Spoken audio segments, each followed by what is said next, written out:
Naram Chevanaratum Devim Sarasatim Vyasam Tato Jayadirit Nishtapreshu Bhadreshu Nityam Bhagavadasevya Bhagavadiyutamashuki Bhaktir Bhavati Naistike Nigamal Kaparugariham Param Shukamakaramita Dravi Samitam Pibata Bhagavatam Rasham Mariam Mahora Horasika Bhubi Bhagaham Krishna Sradam Bhagate Dhamikane Karonashta Dishamasho Paranako Dunoditam Twamapiyadabhishuta Vishutam Vibhu Samapyariyana Vidambiduksharam Prakyayiduho Maranum Sanklesham Nivanamusanti Nanyataham Anartabhashamam Shakshad Bhakti Yogamachachara Lokashadina Chakra Satpadasamitam Idam Bhagavatam Nama Parana Paramasamitam Uttama Shakacharinam Chakaran Bhagaran Shi Nirshriyasha Lokashadanyam Shastiram Mahan Hey Krishna Karuna Sindhu Dinabandhu Jagapate Gopesha Gopika Kanta Radhakanta Namostute Jayatam Surito Pango Mahamanir Matergati Matsavasha Padambo Jaradana Madana Mohanam Sriman Rasa Rasaram Bivam Sivata Karsan Vinishan Herbago Gopinata Sri Estanaham Yibya Brindharani Kapadumada Srivad Radha Shila Shana Shila Bevana Govind Shila Govinda Devo Prestalabi Sevimanushmanami Namo Brahmanya Devaya Go Brahmani Taya Chajigati Taya Krishnaya Govindaya Namo Namaha Namo Brahmanya Devaya Go Brahmani Taya Chajigati Taya Krishnaya Govindaya Namo Namaha Mangalang Bhagavan Vishnu Mangalam Gudhajaja Mangalam Panidikaksho Mangarayatano Hiri Om Narayanaya Vidmahi Vasudevaya Dhimahi Tano Vishnu Prachodhyate Om Mahadevi Chavidmahi Vishnu Padniti Dhimahi Tano Lakshmi Prachodhyate Mahalakshmi Namastubhyam Namastubhyam Sare Sare Hari Pre Namastubhyam Namastubhyam Tamte Kanchana Goringe Radhavindavaneshwari Vishavana Sute Devi Pranamani Hari Pre Namo Vishnu Padaya Krishna Pastaya Bhutare Shrimati Bhakti Vedanta Swami Tenamane Maste Sarasati Devi Gauravani Patani Near Vishesha Shanivadi Praskita Desadhani Sri Krishna Chaitanya Prabhu Nityananda Sri Advaita Gadadhar Sri Vasadi Gaur Bhakta Vindam Hare Krishna Krishna Krishna Hare Hare Hare Rama Rama Rama Hare Hare. Thanks for joining me, Rob. Rob's in his car on his way to the VA hospital, so he won't be able to donate any verses at the end of this, and he might have to drop off early, but we appreciate him joining as much as he can. Elsewhere, that's Rob on the right-hand side, just to the right of my screen is Rob, and over here on the left-hand side, if you notice me looking from left to right, it might give the impression of shiftiness. You know what I'm saying? Furtiveness. But it's just I'm checking between the Zoom audience, which is Rob, and the Facebook audience, which right now is Namamrita. Hare Krishna to you, my friend Natasha. Another Hare Krishna. A Hari Bol from Brent. A Hare Krishna from Govinda Dev, and a bunch of eyes from Bhai Bobby, because why is Bhai Bobby sending 6 eye emojis? The reason is yesterday she had her second of 2 eye surgeries at the Spanish Fork Intermountain Healthcare Hospital. It went well. They took the worst one first, and that was done, the most challenging one with the thickest cataract. They did that first a couple of weeks ago. So this one was less serious. And the doctor was very happy. So Bhai Bobby's recovering. I got a text from Raleigh this morning that Indrani, who is a magnificent cook, when she puts everything else aside, is going to prepare a little bit of a belated lunch for Bhai Bobby, a birthday lunch. Her birthday was actually the 7th January. So anyway, that's fine. I'm up for that. Yes. Does it work for you to have a gourmet feast at noon? And I texted back, works for me. Bhai Bobby's still recovering from her surgery, but yeah, she'll be delighted to be there. And thank you in advance for your thoughtfulness, Indrani, as well as Raleigh. What else is new? Also, Brent would be, I thought of Brent last night, was sitting down, kind of unwinding with the Scarlet Macaw on my knee, and just turned on the YouTube and came across, it wasn't exactly live, but it had been given earlier in the day, a talk on Ram by Visheshika in Mountain View, San Jose. Very nice, beautiful talk. Of course, as everyone knows, yesterday was the Pran Pradishnan, the installation of the Ram deity in the Ram Bhumi, the newly opened temple in the very birthplace of Lord Ramachandra.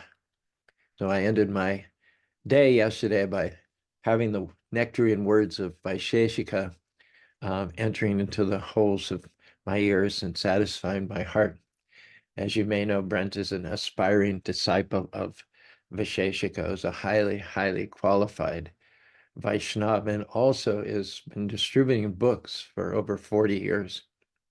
Because of the tone which is set by his prospective guru, Vaisheshika, Brent has been setting up book tables both here in Salt Lake City and also at festivals, and doing a lot of good preaching and distributing some literature. So good on you, mate, as the Australians would say.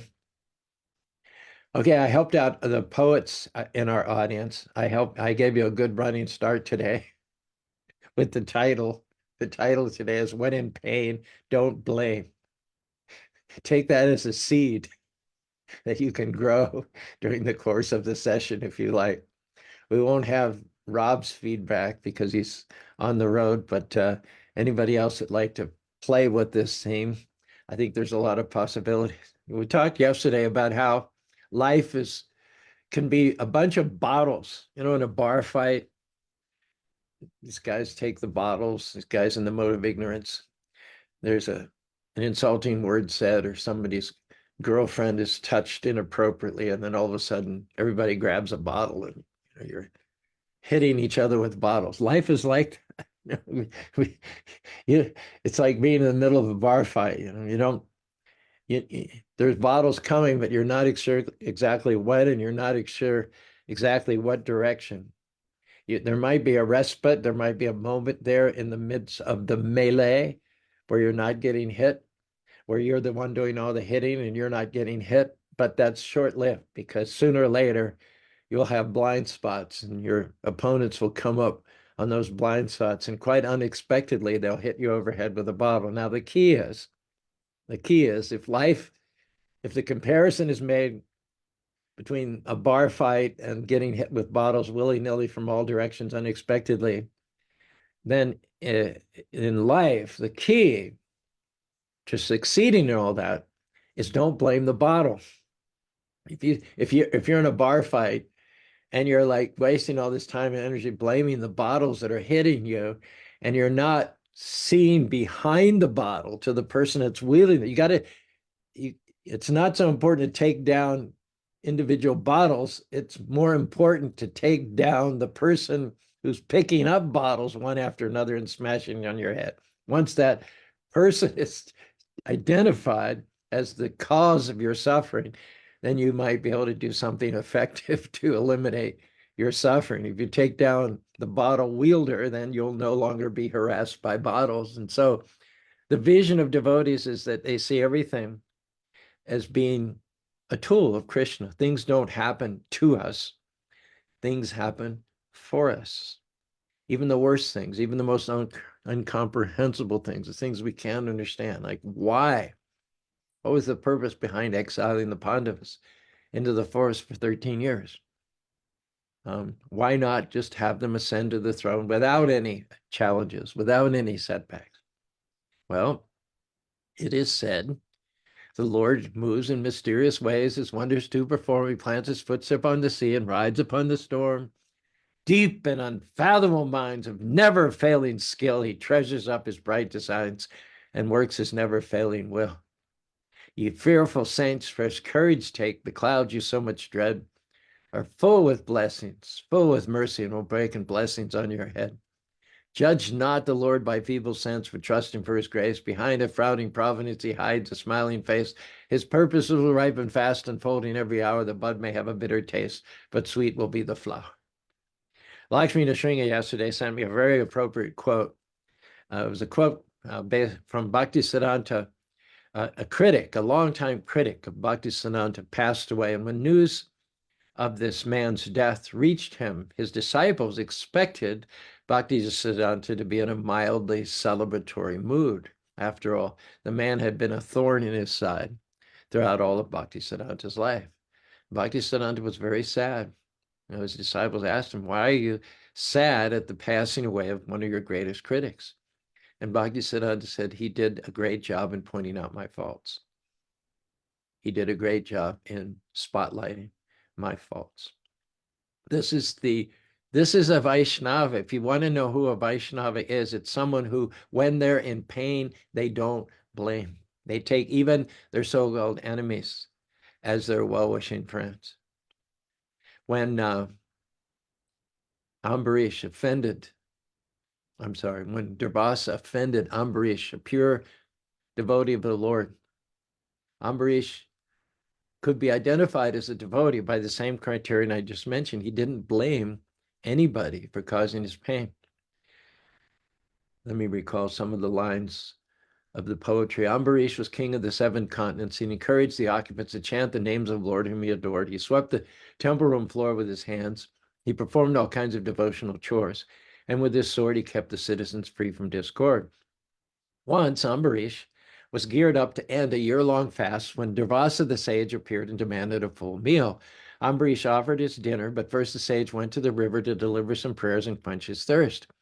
The sage was gone for so long, the king sipped a little water so as not to go wrong by prolonging the fast. Now, Durvasa could view future, present, and past, so he knew about the sip, and he spewed unpleasant, rude, and crude words at the king, blaming him of partaking before his guests. Durvasa plucked a hair from his head, which flared into a fiery demon, and rushed forward to kill the king. In a stunning reversal, Krishna's chakra intervened and roasted the fiery fiend just as a snake is baked in the wake of a forest fire. The sage now began running for his life, being scorched by the torch of the Lord on his backside. He flew throughout the universe and came first to Shiva and Brahma to see who could relieve him. They said, "Dude, Krishna is our master, though he appears in human society like an actor. If you offend him, you court disaster." Still being seared by the heat of the Sudarshan blaster, the sage ran even faster to the abode of Lord Vishnu. The Lord warned that if you scorn my devotees, even God himself cannot free you. I am in my devotees' heart, and they are in mine.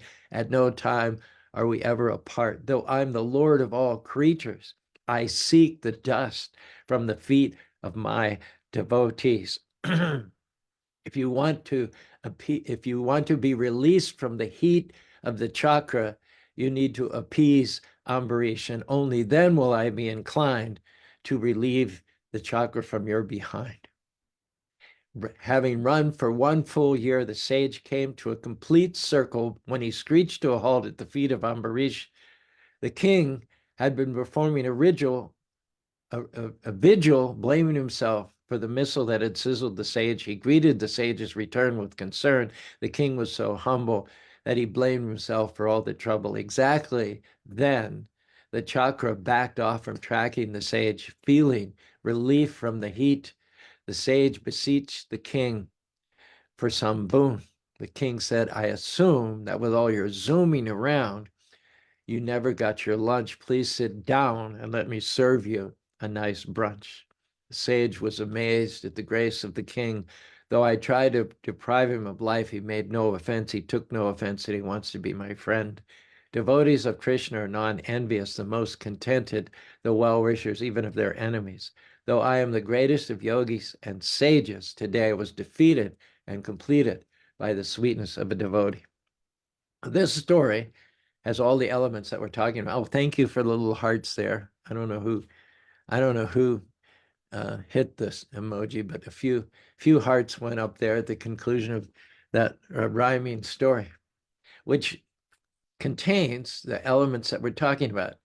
The first point is that devotees don't blame their torturers, their aggressors. Ambarish took it very mildly. He didn't make any defense, even though his life was in danger. He took no offense. He didn't blame Durvasa Muni for harassing and torturing and attempting to take his life. He saw that behind the fiery demon which had been conjured up by the yogi, there was the hand of the Lord. Now, because Ambarish had come to that point of total surrender and trust in the Lord and wouldn't even lift a finger in his own defense, then the Lord personally intervened. In fact, if you remember our series on Ambarish, it was the previous series, I think it went over 25 different sessions. The Lord had ordered his Sudarshan chakra, his protective razor-sharp disc, the Lord had ordered that chakra to remain in the palace of Ambarish. It was right at hand all the time. So it didn't take but a nanosecond after Durvasa threw this fiery conjured demon, the Sudarshan was right around the corner, leaning against the hallway or maybe in the closet. We don't know. But the Sudarshan chakra was right there. Counteract, roasted the snake, roasted the fiery fiend, just as a snake is baked in the wake of a forest fire. Then the sage is running for his life, being roasted by being scorched by the torch of the Lord on his backside. So immediately the Lord intervened on behalf of the devotee who would not defend himself. He was completely non-reactive, completely non-retaliatory, completely non-offended in all of that. Now, you have to be very careful. There's no more dangerous course of action than to falsely assume that devotees are defenseless and you can go ahead and bully them and push them around and make fun of them without getting a reaction. It's true, the devotee will not lift a finger in his or her defense, but Krishna will, where in instances where Krishna himself would not be offended. You can deny Krishna, you can decry Krishna, you can insult Krishna, you can deride Krishna, and Krishna won't take offense, but you do the same thing to his devotees, peaceful, non-aggressive, friends of all living entities.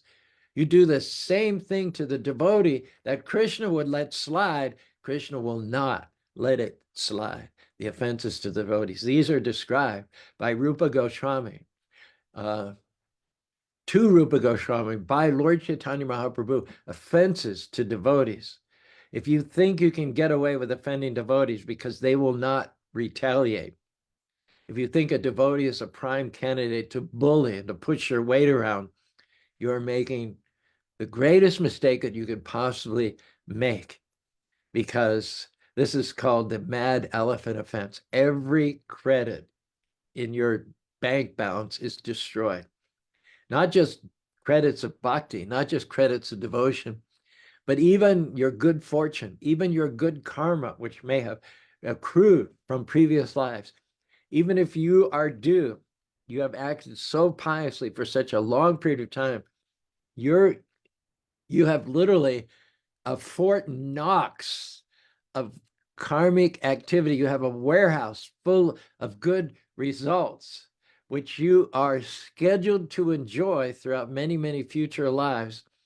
Even if you're so well positioned from a karmic point of view, if you make the mistake of offending a defenseless devotee of the Lord, not only will you not advance in terms of devotional service, but that warehouse will be burned to the ground. It will be hit by a missile, one of those 200-pound bombs, and it will disappear in a flash. So all of your good credits will be destroyed. Shriyam Ayusha Yashodharmam Hatvasreyam Ashar Shamim says that if one offends a pure devotee of the Lord, one's lifespan, one may have accrued, one may have scheduled a long, healthy life. That's finished. One may have coming to one based on one's past righteous activities, a lot of money, a lot of wealth, a lot of prosperity. That's finished. That goes away. One may have scheduled for one a beautiful wife as a reward for one's pious activities. That's off the table. One may have scheduled birth in a high aristocratic, very, very wealthy family. Forget about that. Just like when you have a garden with tender shoots just beginning to creep up, show their little green shoots above the soil, start to soak in the sunlight, get strong, get resiliency. But what happens is an elephant comes in, and elephants, they like to go into a garden and pull up the trees and stomp all the tender shoots. They complete, for little tiny timber shoots in a small backyard garden. Imagine an elephant creates unimaginable havoc, unimaginable havoc in such a backyard garden. Similarly, however many credits one may have in one's account, so to speak, from pious and righteous activities, from asceticism, from austerities, from giving charity to the Brahmins, from helping out the poor, from studying scriptures, from perfecting one's yogic practices. Just look at the example of Ambarish. I keep saying Ambarish when I mean Durvasa. Look at the example of Durvasa. He was the greatest of all yogis, none other than expansion of Rudra, Lord Shiva himself. And yet he's ignominiously running here and there throughout the universe with this fiery weapon scorching his backside. Talk about an object of derision, talking about being laughed at. How could you avoid chuckling at this stunning reversal from pride goes before a fall? But this is the demeanor of a devotee. When in pain, don't blame. When in pain, don't blame. Now, another classic example of this, which you'd like to explain in a little bit of detail today, is the story of Jat Bharat. I'm sure you're familiar with how it was he had been king of the world in a previous life, given it all up in order to go to the forest and finish up the last 1% of Krishna consciousness. Just like Indradumna, who was 99% Krishna conscious, and he was cursed to take birth as an elephant because of a slight offense taken by a visiting Brahmin, Agastya Muni. Similarly, this king, Bharat, was just so close to Krishna. He was that detached that he could walk away from an entire kingdom. He had this in common with Ambarish. He was king of the world. He was king of the 7 continents, just as Ambarish had been. And yet, because Vasudeva Bhagavati Bhakti Yoga, the byproduct of devotion is that one develops complete detachment. All the things that materialistic, non-God-centered people live for, family, friends, wealth, opulence, influence. It was just like garbage in the street for the realized King Bharat. He gave it up. He went to the forest in order to exclusively focus on the devotional service of the Lord. And as you know, there was a deer nearby. The deer was pregnant. She was drinking water. A lion roared. She got startled. She leaped in her fear, in her terror. She leaped up across a little stream. The fetus came out due to the fear, the spasm of the fear. The fetus came out, dropped into the water, and the mother died. So, I mean, what do you do? What does any compassionate living being do? You're chanting Hare Krishna, Krishna Krishna, Hare Hare. You've given up the world to come here and finish your Krishna consciousness, but how can you just allow a newborn baby fawn to die, to drown in the water? Sometimes devotees pray, Lord, save me from bad association. Save me from wealth and women and stumbling blocks on the path of devotional service. And sometimes you'll see this phrase, save me from unfortunate circumstances. I think this classifies for Bharat, who had done sacrifices that are almost unimaginable to us. For the sake of Krishna, he'd done so much. He'd given up the whole world. It says, what cannot be given up for this by devotees for the sake of the Lord? Anything can be given up. Everything can be given. And yet this is what you call an unfortunate circumstance. Devotees simply do not turn their backs on the other living entities who are in distress. So, long story short, the baby imprinted. The baby thought of Bart as its mother and uh, started with its little velvety nose, touching him while he was chanting, causing distractions. In any case, as you know, at the time of his death, he was looking for the fawn, which did not come home one evening. And in the dark, Bart was looking, calling out the name of the fawn, fell over a cliff. And as he was dying, the little baby fawn came up and was nuzzling. That's the last. Yam yam vapi shmaram varatyajite yabarati shandyati shamaram. Your last thoughts, often from your previous life, are the most prominent, actually take you to another body at the time of death. So in any case, Jadbrat became a deer. He, however, shamam shmitir migadehi pivaram. By the grace of the Lord, he retained his consciousness of his previous life in the body of a deer. And in the body of a deer, he would stay near the ashrams of the sages. He would take the remnants of their prasadam. He would linger around the edges of the campfire to hear the katha, the Krishna katha. He passed a very peaceful life as a deer in this way and did not lose the consciousness of his previous life. Then his third birth, this describes here in the Bhagavatam, Prabhupada describes now his third birth. His first birth was Bharat, king of the world. His second birth was a deer. And then his third birth, he took birth. It says, Prapya Punyam Kritam Lago Ushidva. Someone who's this close to Krishna does not get an ordinary birth next time around. One is going to take birth in a very pious family, a very religious family, a very Brahminical family. And that happened. After having exited the body of the deer, he took his next birth as the son of a Brahmin in the exalted Brahminical lineage of Angira, the great sage Angira. Now, this Brahmin, who was to be the father of Bharat Maharaj, was fully in control of his mind and senses, fully conversant with all the Vedic literatures and the Puranas and all subsidiary literatures. He was known for giving generously in charity, always self-satisfied, tolerant, gentle, learned, and non-envious. He was also engaged in the devotional service of the Lord in a trance of devotional service.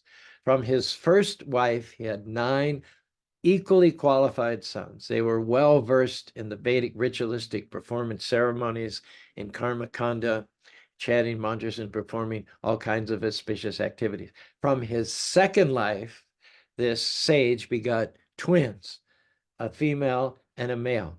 Now, of these two, the male twin was Bharat Maharaj from his previous life. And again, from Bharat Maharaj to the deer, to son of the Brahmana, the remembrances, the remembering, the recollection of his previous lives and activities remained with this living being. Now, notwithstanding the fact that his father and his brothers were all learned Brahmins, and even mentions his father was engaged in devotional service, still, Bharat, in this third lifetime, he didn't want to take any chances. He didn't want to take any chances. He knew what had happened in both of his previous lives due to unfortunate association. We try to seek out the highest level devotees with whom to spend time, to glean lessons from them, and to do some menial service so that they may be pleased and bestow the fruits of their knowledge on us. But at the same time, there can arise unfortunate circumstances where, in spite of ourselves, we're put into contrary society, and our devotional path finds a stumbling block. We find an impasse there. Now, in this life, the previous soul of Bharat and the previous soul in the body of a deer did not want to be tripped up by bad association. And he recognized that although his family members were very highly qualified, they were amongst thousands and thousands of people, they were the cream of the crop, they were the best, they were fully versed in Vedic knowledge, they were free from sinful activities, they didn't have any bad habits. Still, he recognized that they were not prioritizing devotional service to the Lord. They were very much absorbed in karma conduct activities, performing sacrifices for benefits from the demigods. So he had made a determination that he would not associate even with the Brahminical members of his family. Kiba vipara kiba nyasi sudikene se Krishna tadvitid se guruhaya. Says even a low-born person who is Krishna conscious is more favored by the Lord than a high-born person who's conversant in all the Vedas but is puffed up. Said karma mantra tanta vishunadha avishnava guru shara vaishnava shapacha guru. Better a dog eater who knows the science of Krishna, who chants Hare Krishna, who practices Krishna consciousness, better a dog eater who does all of that than a learned Brahmin who is not a devotee. The key here is to be a Vaishnava. And Jad Bharat in this lifetime is not taking any chances. He's going for the goal this time. He's going to do whatever it takes in order to get the prize of Krishna consciousness. Now, his father loved him very much. His father got him the best tutors, the best instructors, the best Brahmins. His father's hope was that he would be a great Brahmin, a great priest, a great pundit of the Vedics. And to that end, the father spent a lot of money hiring tutors. The father personally tried to teach Bharat how to offer his food and do ritualistic sacrifices. But Bharat resisted. He evaded all efforts. He presented himself, Jada, as one who is dumb, as one who is beyond hope, is irredeemable, is incorrigible. So in spite of the best efforts of his father, his father eventually had to give up in trying to form his son after his own mold. Bharat was his own man. So the whole family member having given up on him, his father and mother died at an early age, and so he came under the protection of his 9 older brothers. They didn't want to have anything to do with him, so they just put him out in the field to guard the animals. Now, in that area, there was a very low-class follower of Kali, Durga, who wanted more power, more influence. He wanted to get a good son. So in their twisted way, they thought that if they could offer to Kali, Bhadra Kali, the ghastly form of Kali, if they could make a human sacrifice to Kali, then Kali would be pleased and bless them with wealth and children and all desirable things. So he sent his men out, his dacoits, and they captured a dumb person. They captured a person who they thought would be suitable, but that person escaped. So these followers of the leader thought the leader would be very unhappy if they came back empty-handed. And so they were looking for a replacement, and they came upon Jad Bharat in the middle of the night. He was sitting on a seat watching over the animals that a predator might not come and eat them. They thought because Bharat was big and sort of dull looking and he didn't say anything, they took him as someone who has a disability. thought that he would make a suitable replacement. So they bound him hand and foot, and they brought him before their leader. And according to their perverted version of understanding for sacrificial performances, they fed him very well. They washed him very well. They dressed him in very nice clothes, all of that towards preparing him for sacrifice. And then the leader of the Dacoits, with a very, very sharp sword, raised this sword to spill the blood of Jartmars. They were going to offer the blood to Kali. And what happened was just the opposite. Kali couldn't bear the sight of what they were doing to this devotee of Vishnu. Kali is Durga, is Parvati, is an expansion of Lakshmi, is an expansion of Sita, is an expansion of Radharani, devotee of Krishna. So far from being pleased that their intention was to spill blood and offer it to Kali, Kali was aghast. She is the personification of ghastliness, with skulls around her head and all kinds of weapons and everything. Everybody who sees Kali blanches, they go pale, they go white at her fearsomeness, at her remorselessness. And yet she herself was appalled at what the Dacoits were about to do. She was aware that there is no greater, more destructive activity than offending the offenseless devotees of the Lord. And in the same way that Ambarish had stood without taking any retaliatory measures as the demon from Durvasa Muni was coming towards him, Jad Bharat was totally passive on the sacrificial altar there. He didn't raise a finger. But what happened was, to his defense rushed the goddess Kali. And it's described by Prabhupada in the 5th canto here. She was infuriated.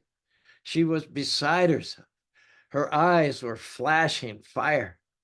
Her fierce, sharp, curved teeth were bared. Her eyes glowed reddish. She was at her most fearsome, frightening, terrible, terrifying. Says that she appeared as if she were about to destroy the entire cosmic creation. And from her deity form, to which they intended on offering the blood, from her deity form, she leapt. The deity form, I don't know what term you'd use, came to life or became animated in front of the Dacoits. It says she leapt violently from the altar. She grabbed that big chopper from the hand of the Dacoit, and then she just like with a sigh going through a field of wheat, she just like decapitated, cut off their arms and legs and heads, all those rogues and thieves. She was outraged because they had been so ignorant, misguided, as to want to oppress a pure, sinless devotee of the Lord. Bharat all this time sat very mildly, accepting whatever would happen, whatever the Lord had in mind. He did not have to lift a finger. It is said that if you keep the Lord first place, if you trust him in all circumstances, he will fight your battles. He will vindicate you. He will restore you. That's exactly what happened in this instance. Later on, as we read in the Srimad Bhagavatam, Jad Bharat was wandering, as was his custom here and there. People in general derided him. They threw things at him. They disregarded him. They thought that he was of no consequence whatsoever, a madman. He wore dirty loincloth. He wore a dirty sacred thread. He mumbled incomprehensibly to himself. He avoided all human society and animal society. He was wandering along the road one day when a king named Rahugana happened to be passing by, and one of Rahugana's palanquin bearers got sick. So they needed a replacement. Bharat looked big and strong. So they brought Bharat to help the other palanquin bearers. The problem was Bharat would not step on an ant. And so as the palanquin was moving along the roadside, uh, it was bumpy ride for the king because Bharat was taking care not to step on the ants. Just like Mrigari, once he became a devotee of the Lord, he did not want to cause pain and suffering to even the least of God's creatures. It's a common characteristic of those who are enlightened by devotional service. So at first the king poured upon Bharat filthy language, threatened him to stop this, to ensure that he had a smooth ride. And they resumed, but Bharat would not heed the threats of the king, nor was he intimidated by them. But when the king stopped the palanquin the second time, and this time he's saying, I told you, you didn't listen to me. So now whatever happens to you is on you. King is threatening lethal punishment right now to Bharat. And Bharat says, very mildly, not getting riled up, not being provoked in the least bit by the inflammatory words of the king, the insulting, inflammatory words of the king. The king's trying to stir up something here in the very language that he uses, but he notices, the king, to his credit, he notices that there's no reaction. This man is not on the same level of consciousness as most people. No matter how insulting and pointed and poker hot the words of the king are, and even though the king is threatening to kill him, Bharat remains completely composed. In fact, he says to the king, you can kill my body, but you can't kill my soul. Najayate mriyate vakatijam nayambu bababadan ajo pishanabra nahanyate hanyamanai sarir. And this king is a sharp guy. He's not as dull as Durvasa was. He's not as dull as the dacoits were earlier in Bharat life. This king is sharp. And he, from the very first words spilling from the lotus mouth of Bharat, and the level of knowledge comes right out, immediately the king realizes, uh-oh, I am in hot water here. He says, Naham Vishanke Sadaraja Vajam Natyaksham Yam Jamashadira Nagni Akashamanavita Pisha Chanke Visham Brahma Kalamana. The king catches himself where Ambarish, where Durvasa, where Durvasa didn't catch himself, where he didn't recognize the danger zone that he was in, and certainly where the dacoit had no idea that he was about to perform the mad elephant offense. The king, to his great credit, intuits that he needs to stop right now. And there's a famous quote in the fifth canto, Naham Vishanke Sudaraja Vajan. Vraja is the thunderbolt that Indra wields. Of weapons, I'm the thunderbolt. Of conquerors, I'm time. Of rivers, I'm the Ganges flowing. Like Krishna says that of all weapons in the Bhagavad Gita, I am the thunderbolt. So Indra's thunderbolt is a very formidable weapon. It can smash mountains. Rahugana says, I'm not afraid of the thunderbolt of Indra, nor am I afraid of the trident of Lord Shiva. Lord Shiva destroys the whole cosmic manifestation at the time of annihilation with his trident. And Rahugana, who's now revealing himself to be actually a great sage himself, he says, I'm not afraid of the trident of Lord Shiva. Nayamasha Dandat, the Lord of Death, carries a rod, and all living beings are terrified of that rod of Yamaraj.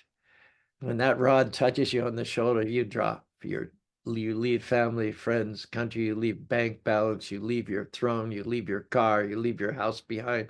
All living beings live in terror of that rod. Some psychologists have said that all of our actions Every single one of our actions, our recreational activities, our money earning activities, our activities of health and sports and physical conditioning are all driven by a basic underlying fear of the rod of Yamaraj, a fear of death.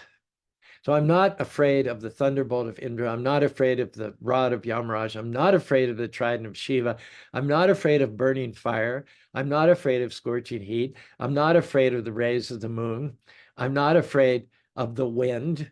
I'm not afraid of the powerful wind. I'm not afraid of the weapons of any of the powerful demigods, such as Kuvera and Varuna, or any of the others. But there is one thing that I'm very afraid of. Well, what could that possibly be? You're not afraid of the thunderbolt. You're not afraid of the trident of Shiva. You're not afraid of the rod of Yamaraj. You're not afraid of tidal waves and hurricanes, forest fires. He says, I'm afraid of offending a pure devotee of the Lord. I am very much afraid of this. So Rahugana, although he has overstepped himself, although he was just on the cusp of offending and even physically assaulting Jad Bharat, he stops himself in the nick of time. And if you make an offense, if you offend somebody, the best thing is not to offend them in the first place. I think we'll all agree. To contain yourself, not let yourself go, to be disciplined in your thinking, in your speech. But if you should go too far, as Rahugana is in danger of doing, the next best thing you can do, having made a verbal offense, is of course not graduate to a corporeal offense, which is more serious. It's one thing to verbally offend somebody, but it's another one to then follow up your verbal threats with physical violence.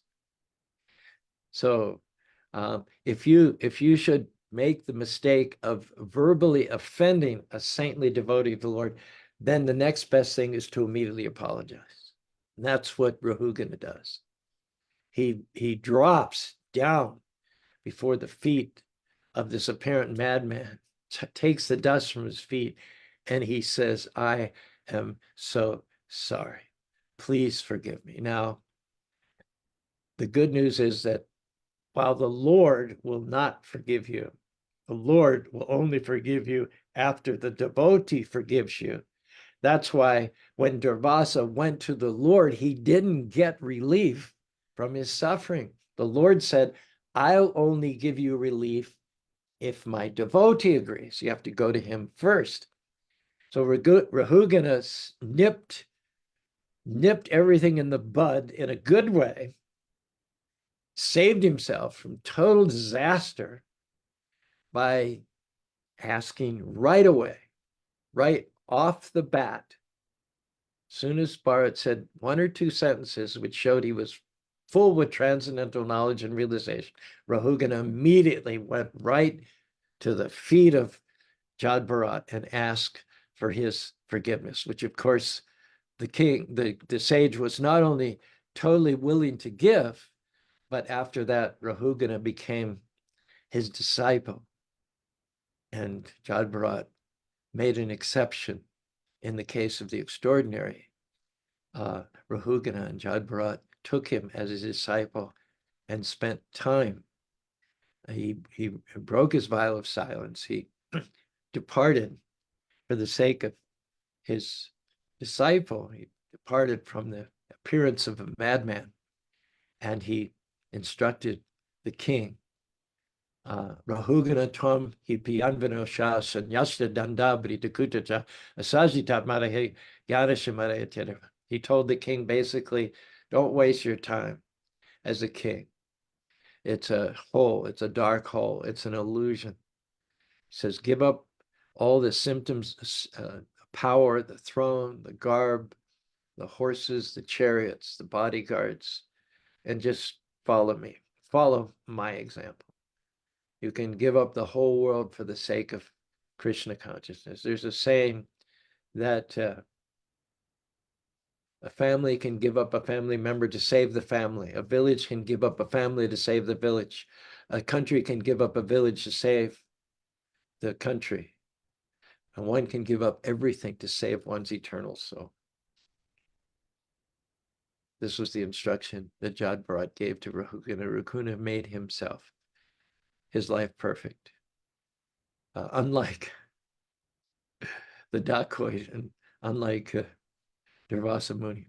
So it said in conclusion that when devotees are cheated, when devotees are cursed, when devotees are criticized, when devotees are ignored or neglected, or even when devotees are on the verge of being killed, how do you know that they're a devotee? When in pain, they do not blame.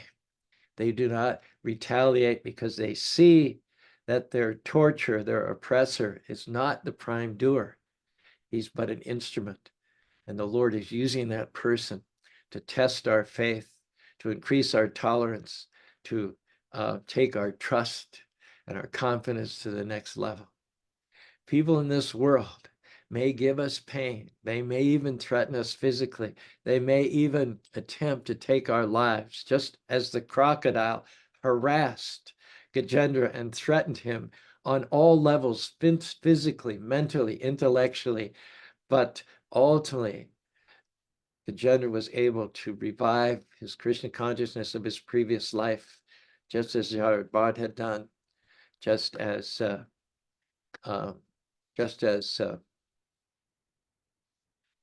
so many other devotees, Prahlad Maharaj and others. He was able, by the grace of the Lord, to revive his consciousness of his previous life, chant the holy names of the Lord, prostrate himself to the Lord, cling to the Lord in desperate, helpless devotion, at which point the Lord intervenes, saves them from the danger, and brings them back to home, back to God. Imagine the image of a devotee like an innocent child. He doesn't know what to do. He's presented with some danger that's far beyond his capacity to counteract. He has no clue what to do. So what does he do reflexively? He doesn't think it out. He doesn't work through it. He has no formula. He has no equation.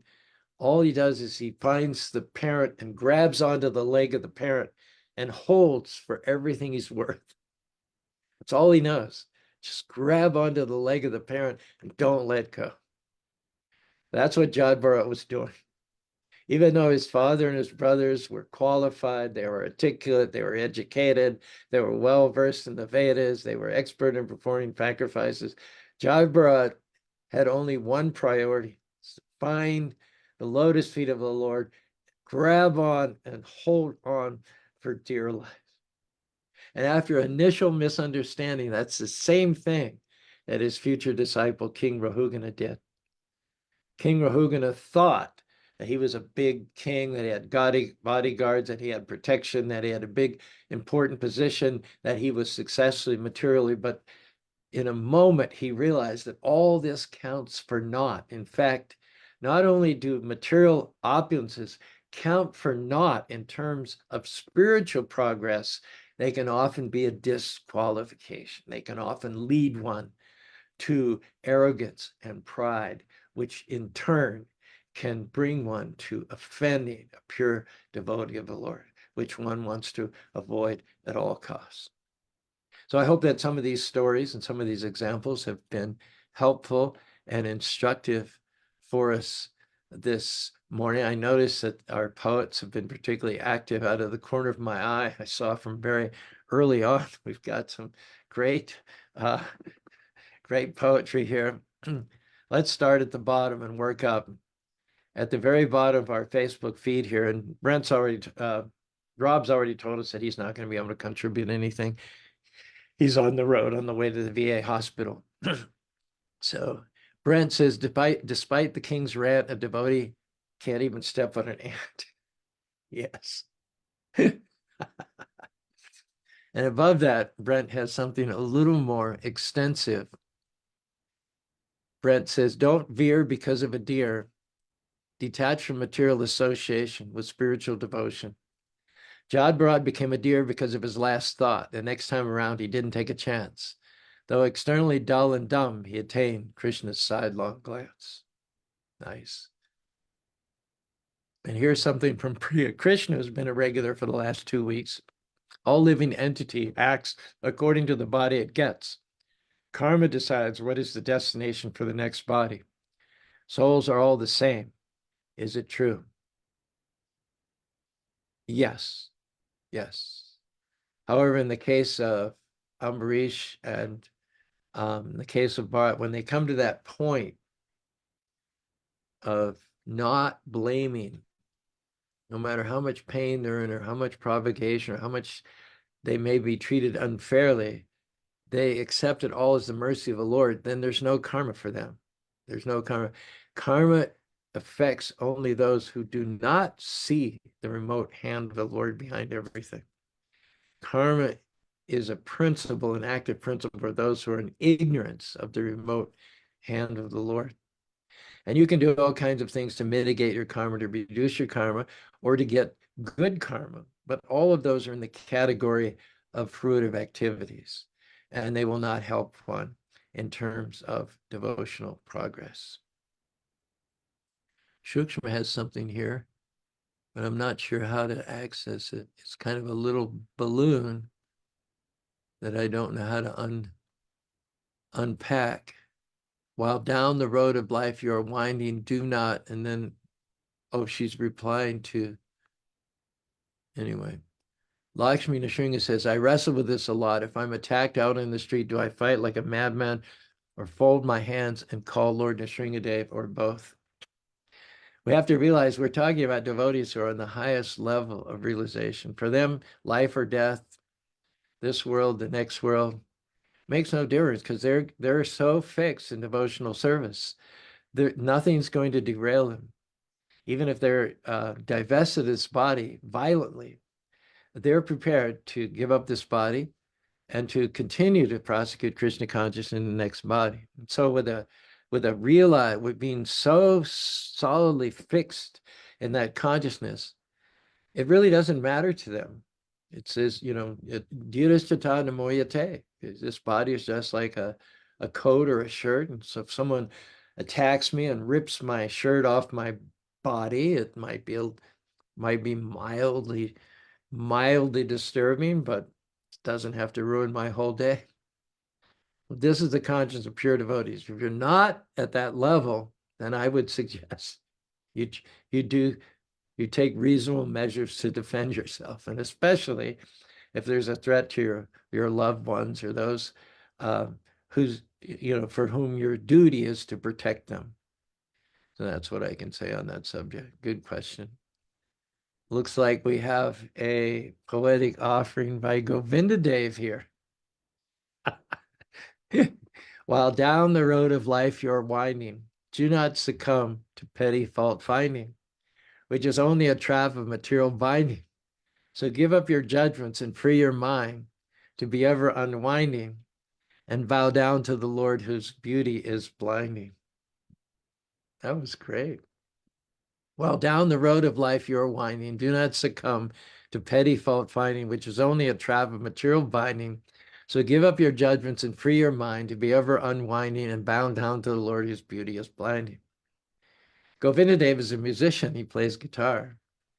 So Govinda Dev, I hope that you'll actually make this into a song someday. We can hear you sing it at a festival or a special event. Lakshmi also says earlier on, remember, we're going from bottom to top. So the comments that we're sharing right now are prior to the ones that we've already shared. On one hand, we should be detached. On the other, agrihastha is supposed to treat his animals like part of the family. I have a dog that does a lot of service to the family, how to avoid attachment.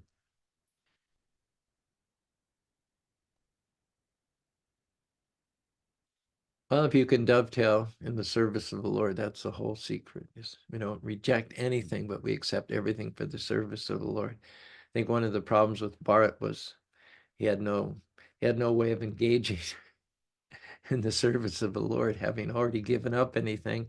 He didn't know what to do now with this little fawn who had become dependent on him.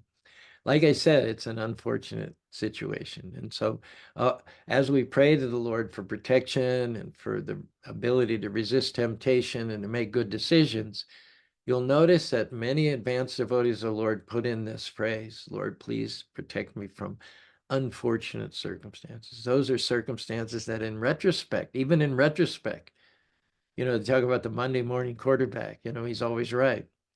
But, these are instances, the case of John, you can look back on it in retrospect and you still can't come up with a better thing that Bart could have done. I mean, what else could he have done? Honestly, truly. And so that's a situation that's directly enacted by the Lord. The Lord puts his devotees in tough situations. Damned if you do, damned if you don't, you might say.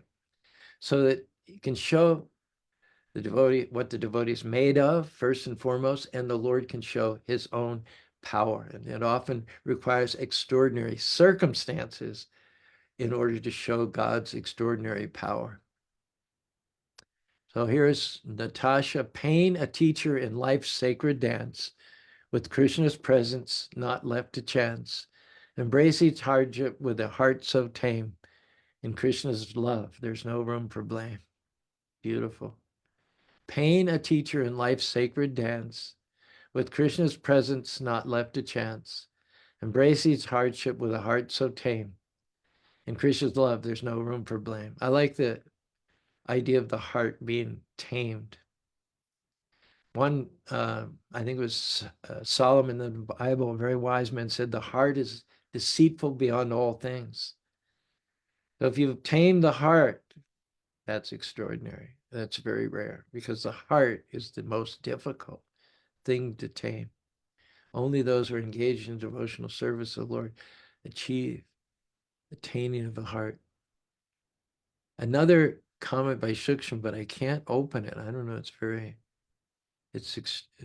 maybe I'll spend some time afterwards, but I can't open it. Again, Brent, don't fault the bottle in the fight. A fool blames the tool. You might want to consider the spite behind your plight to understand wrong from right. Don't fault the bottle in the fight.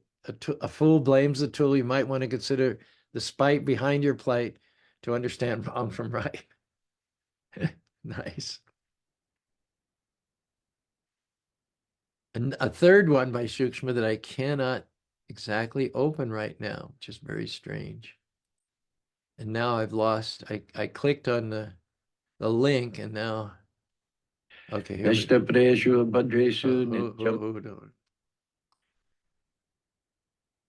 Okay, let's go here.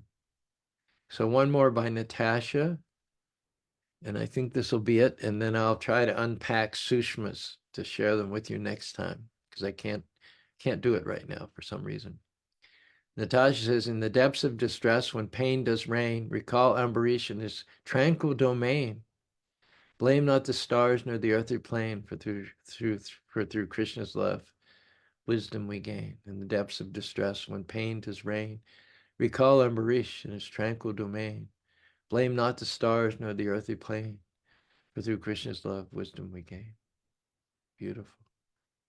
I'm so fortunate to have such a stellar group of partners here, these Monday, Tuesday, and Wednesday discussions. Thank you. I feel blessed. Enjoy the rest of your day.